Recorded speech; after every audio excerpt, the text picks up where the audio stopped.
My name is Thomas Reed. I'm 56 years old. For nearly 3 decades, I worked for a company that felt like an extension of my own home. I wasn't the man in the spotlight, nor did I ever crave it. My work spoke for me. My record was spotless, my loyalty unquestioned. Outside of work, I valued simple things. Quiet dinners with my wife, fishing trips with my brother David, and Thanksgiving with the whole family gathered around my mother's table. It was during one of those Thanksgivings that everything I thought I knew began to crack. That day, the air smelled of roasted turkey and cinnamon pies. Laughter bounced off the kitchen walls. I was mid-conversation with my niece when my phone buzzed in my pocket. I wouldn't normally check it during a family dinner, but something about the vibration felt heavier. When I pulled it out, the screen showed a number I didn't recognize. The message was short, urgent, and chilling. Walk away immediately. Say nothing to anyone at the table, especially your brother. For a moment, I froze. The world around me kept moving. My mother scolding someone for sneaking a dinner roll. My brother pouring himself more wine. But my body felt disconnected from it all. I read the words again, slower this time, as if that might change their meaning. They didn't. My heart pounded against my ribs. I looked up and caught David glancing at me, his eyes sharp for just a split second before his smile returned. I didn't ask questions. I didn't reply. Instead, I excused myself quietly, saying I had to take a work call. My chair scraped softly against the floor. No one stopped me. In the hallway, I grabbed my coat from the rack. My hands colder than they should have been. I stepped outside into the crisp November air, my breath visible in the dark. I kept walking past my car, past the driveway, until the warm glow of the house faded behind me. A second message came through. Good. Keep walking. Do not return. We will find you. My instincts told me I was in danger, but my mind screamed with questions. Who were they? What did my brother have to do with this? And why did they want me gone? My loyalty to David had been the backbone of my adult life. We worked together, hunted together, survived the loss of our father together. I couldn't imagine him ever being the cause of a threat like this. But as I turned the corner onto an empty street, headlights cut through the dark, a black SUV slowed beside me, the tinted window rolling down just enough for a man to lean out. He flashed a badge. "Mr. Reed, get in. You're not safe here." The ride in the SUV was silent for the first few minutes, except for the hum of the engine. The man with the badge sat beside me, his gaze fixed on the road ahead. I stared out the window, watching familiar streets blur into shadows. My mind kept replaying the same thought. Why did they tell me not to speak to David? It felt impossible. My brother was the one person I'd trusted without question for over 50 years. Yet here I was, being driven away from him as if he were the danger. Finally, the man spoke. His voice was calm, measured, the kind of voice that gave nothing away. "Mr. Reed, I can't give you details yet. Just know that the people you've been closest to might not be the people you think they are." His words landed heavy, each syllable pulling at memories I'd never questioned. Hunting trips where David mysteriously disappeared for hours, late-night phone calls he'd take in the garage, deals he said were for the business, but never fully explained. They had all seemed harmless at the time, just quirks of a man who liked his privacy. We pulled into an underground parking structure beneath a building I didn't recognize. The SUV stopped, and the man guided me through a side door, up a narrow stairwell, and into a small windowless room. The only furniture was a table, 2 chairs, and a metal file cabinet in the corner. He motioned for me to sit. "You're safe here for now. We need to go through some things before you decide your next step." The way he said "your next step" made my skin prickle. I wasn't being protected. I was being positioned. He slid a thin folder across the table. I hesitated before opening it. Inside were photographs, grainy surveillance images of David in restaurants, hotels, and offices I'd never seen before. In some, he was exchanging envelopes. In others, he was shaking hands with men whose faces were partly obscured, but carried an unmistakable air of authority and danger. My stomach tightened. This wasn't business. This wasn't normal. These were the kinds of meetings that ended careers or lives. I thought back to the Thanksgiving table only an hour earlier. David had been laughing, carving the turkey, passing mashed potatoes as if nothing in the world was wrong. The idea that he could keep such a mask on, that he could look me in the eyes and carry on as though nothing was happening, that was the betrayal I felt most deeply. Not the secrecy, not even the risk, but the ease with which he could pretend. The man across from me leaned forward. "You need to understand something, Mr. Reed. This isn't just about your brother. This is about survival, yours and ours. You've been closer to him than anyone, which means whether you realize it or not, you have something we need." His gaze didn't waver, and for the first time that night, I understood. I wasn't just a bystander, I was a piece on the board. I didn't answer right away. Instead, I closed the folder, pressing my palm against it as if that would keep the images from escaping into the air between us. The man, he still hadn't told me his name, sat back, watching me. I could tell he was testing my reaction, searching for signs of panic or anger, but I gave him neither. I'd learned long ago that silence often reveals more than words, and in that moment, I wanted him to wonder what I was thinking. When he finally left the room, I stayed seated, staring at the metal cabinet in the corner.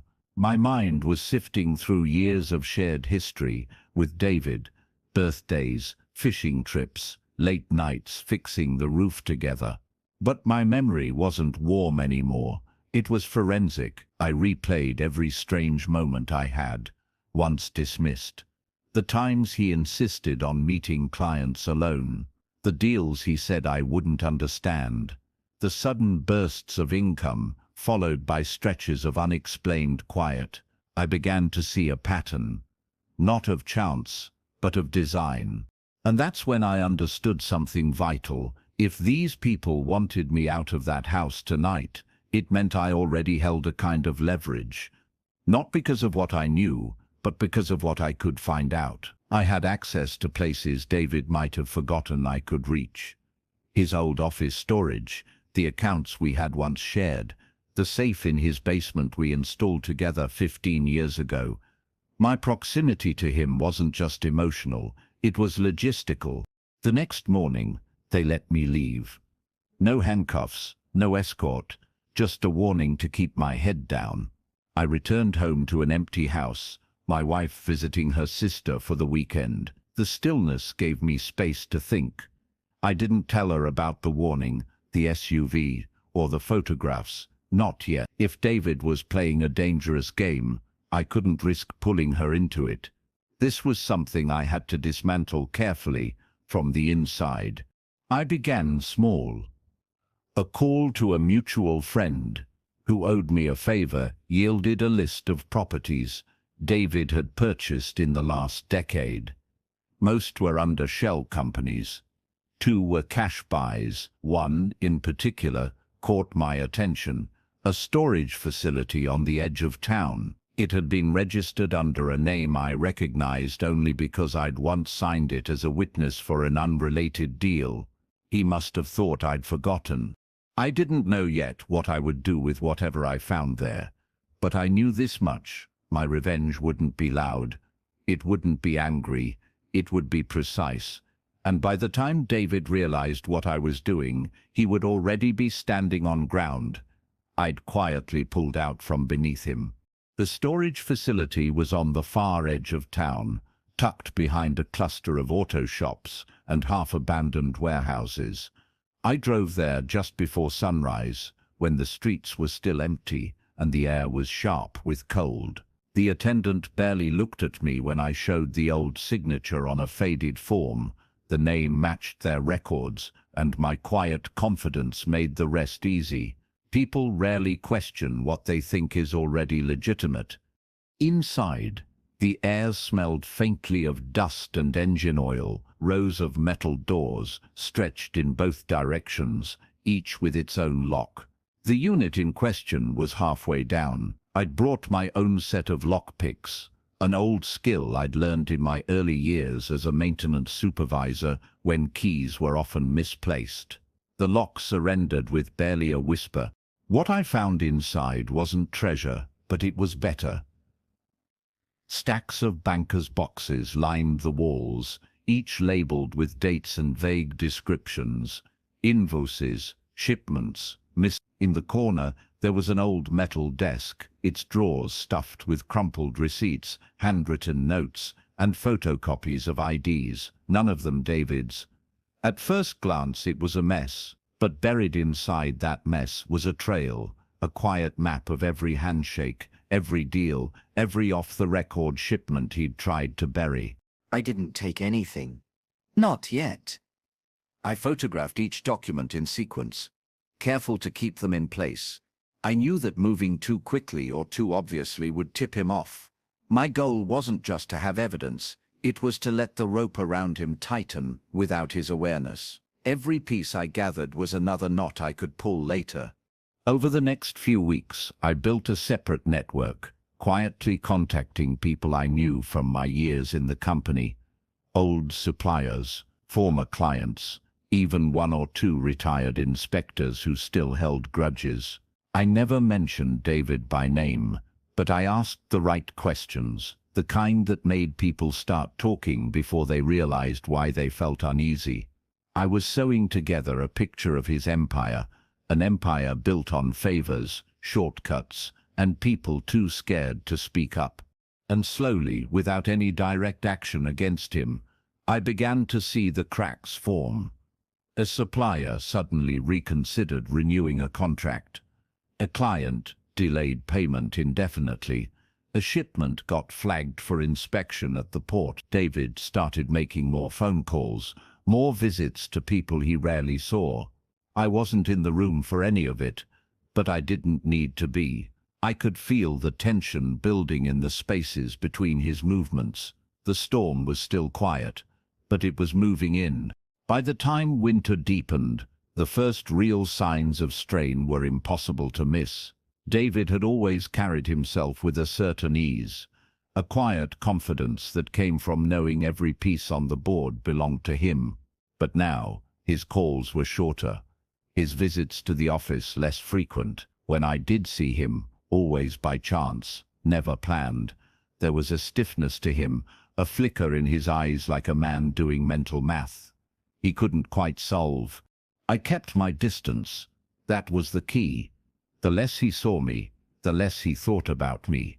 Meanwhile, the documents I'd collected from the storage unit were making their way, piece by piece, into the right hands. Some went anonymously to regulatory agencies, others landed in the inboxes of certain clients who had been waiting years for an excuse to renegotiate or walk away entirely. Every move I made was quiet, untraceable, and deliberate. When the first formal investigation was launched, I didn't hear about it from David. I heard it from a friend in logistics who owed me a favor. "They're pulling every file on his imports from the last 6 years," he told me. "If there's anything even slightly off, they'll find it." I thanked him and hung up without a word. I didn't need to wish for a result. I had already stacked the deck. Weeks later, I happened to stop by my mother's house just as David was leaving. His suit jacket hung loosely on him, and there was a crease between his brows I'd never seen before. He tried to force a smile, but it didn't reach his eyes. I said nothing, just held the door open as he stepped past me. My silence was deliberate, and I could see that he felt it. Sometimes the absence of confrontation is more unnerving than the clash itself. In the background, I knew his accounts were freezing one by one. Business partners were distancing themselves, and shipments were being held indefinitely at customs. The empire he had built with such careful manipulation was collapsing under its own weight, not because I had destroyed the trade, but because I had exposed it to the light.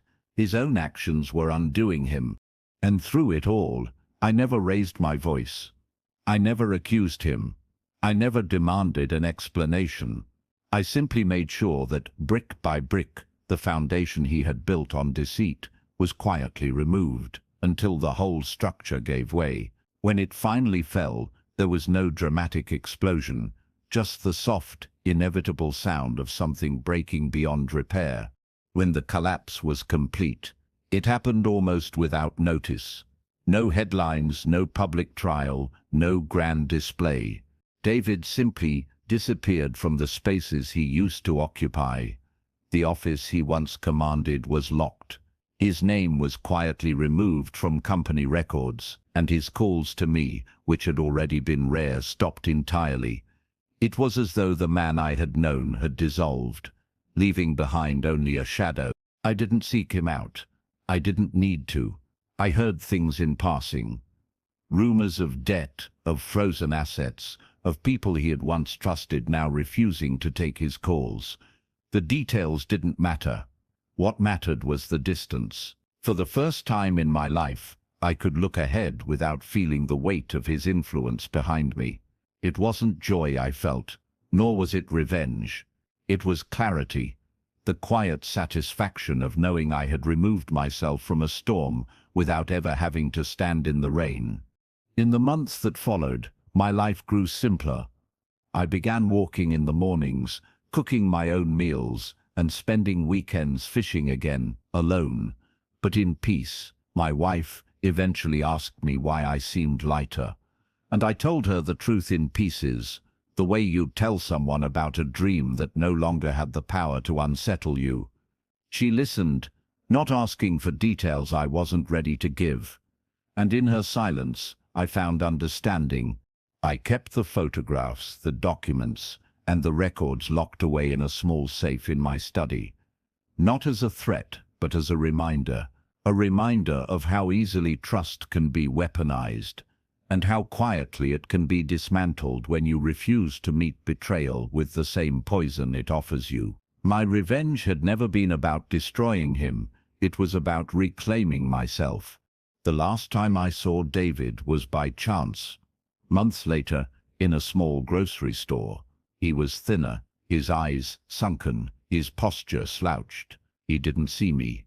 I stood there for a moment, watching him choose a carton of milk with the slow deliberation of someone counting every dollar. I felt no anger, no pity, just a deep, unshakable calm. I turned away before he could look up, and as I stepped out into the sunlight, I realized the truth. The real victory wasn't in what I had taken from him. It was in what I had refused to give. My peace, my dignity, my silence. He had lost everything that mattered to him. I had kept everything that mattered to me, and that was enough. It was a quiet Thursday morning when the knock came. I wasn't expecting anyone, and the sound was firm, deliberate, not the light rap of a neighbor or a delivery driver. I hesitated at the door, instinctively stepping to the side so I wouldn't be visible through the glass. When I finally opened it, David was standing there. His suit was gone, replaced by a faded jacket. His face was drawn, his hair a little longer, and there was a faint tremor in his hands. For a moment, neither of us spoke. He searched my face as if trying to gauge whether I'd slam the door or let him speak. In the end, it was me who broke the silence. "You look tired," I said flatly. He gave a short, humorless laugh and glanced past me into the house. "Can I come in?" he asked. I thought about it for longer than I needed to, then stepped aside without a word. Inside, he sat at the kitchen table, the same spot where we'd once shared coffee before heading to work together. Now his eyes darted around the room, avoiding mine. When he finally spoke, his voice was low. "I need your help." The irony of those words wasn't lost on me. After all the years of secrets, of playing his games, now he was here, stripped of whatever armor he once wore. He told me, in broad strokes, that the investigations had spread further than he'd anticipated. The people he once relied on were now distancing themselves or turning against him. Some of his accounts were frozen, others had been seized entirely, and worse, there were men looking for him. Not the kind who filed reports, but the kind who didn't ask questions before taking action. I listened without interrupting, letting his words hang in the air like smoke. When he finished, I leaned back in my chair. "And what exactly do you think I can do for you?" I asked. He didn't hesitate. "You know things, you have connections. You can make certain calls, get people to back off." He was asking for the same loyalty he had once taken for granted, as though the last year had never happened. I didn't answer right away. Instead, I stood, poured myself a glass of water, and let the silence settle us. He didn't realize yet that the man he had come to for help wasn't the same brother he'd known before, and as I returned to the table, I knew that whatever came next would be on my terms, not his. 2 days after David's visit, I received a call from an unlisted number. Normally, I wouldn't answer, but something told me this wasn't the kind of call that would vanish if ignored. The voice on the other end was smooth, confident, and carried a faint accent I couldn't place.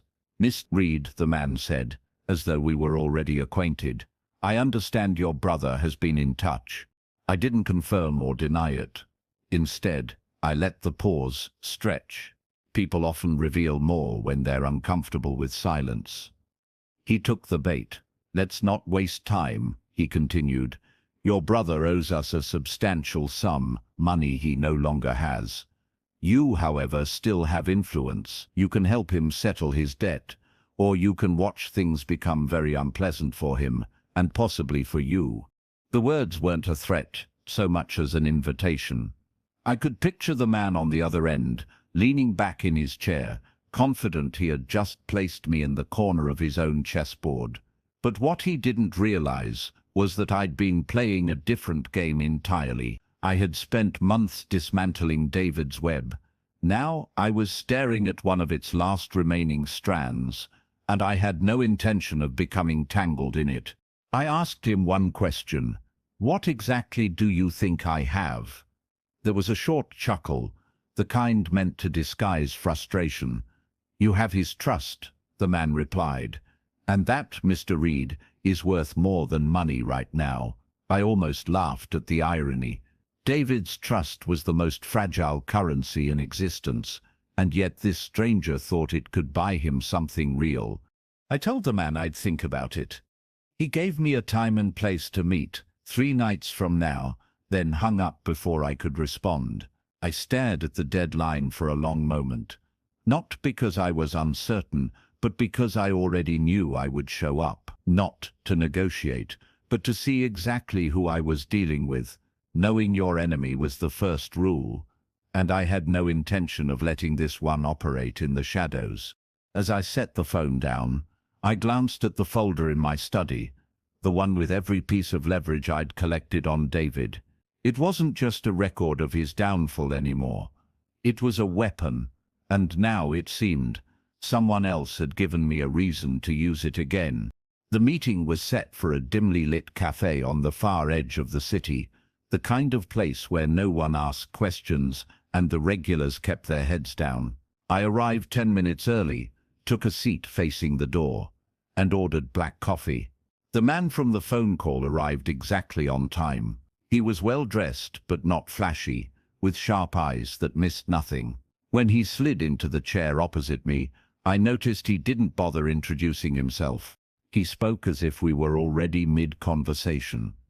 "Your brother has been careless," he said, placing a plain envelope on the table. "He involved himself in shipments that were, let's say, unconventional. The problem is, when he couldn't deliver, the wrong people lost patience." He tapped the envelope with 2 fingers. Inside is everything you need to understand why this isn't just about money. I didn't open it immediately. Instead, I asked the question I'd been holding since the phone call. Why me? He didn't hesitate.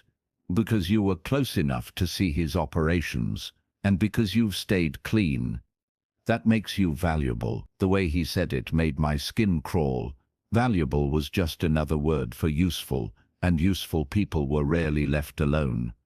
When I finally looked inside the envelope, I saw photographs, shipping manifests and names, a list of companies I didn't recognize, but whose connections to offshore accounts and certain flagged ports were obvious to me.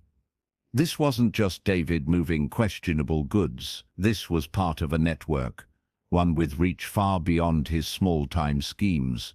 The scale was staggering and dangerous. I realized something then. David wasn't just running from debt collectors.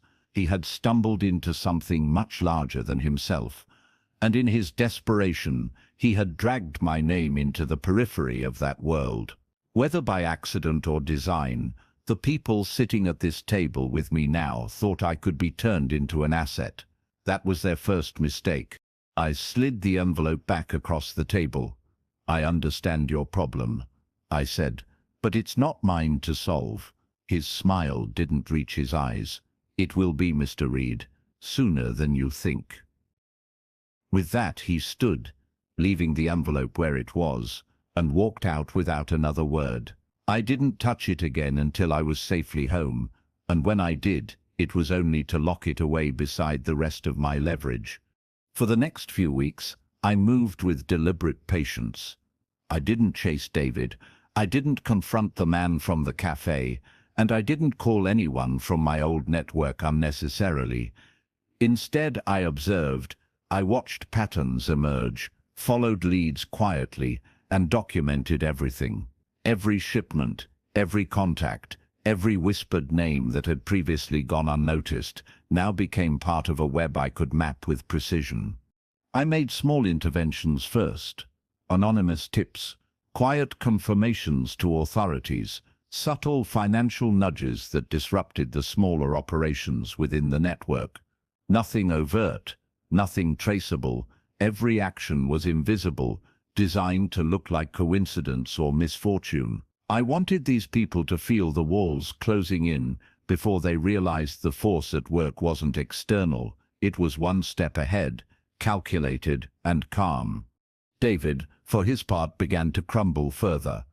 I saw the evidence in passing. Calls he tried to make went unanswered, meetings were cancelled, and the few people who had once followed his instructions no longer did. I never interfered directly. His downfall was no longer my responsibility. It was a natural consequence of the empire he had built on manipulation and fear.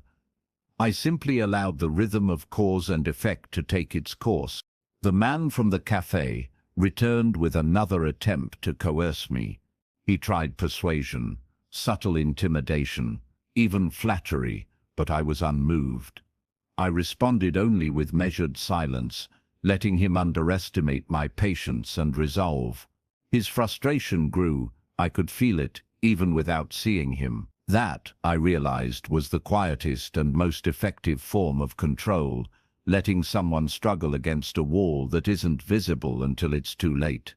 By the end of the month, the network had fractured. Key players withdrew, shipments halted, and the financial ties that had once made David untouchable disintegrated.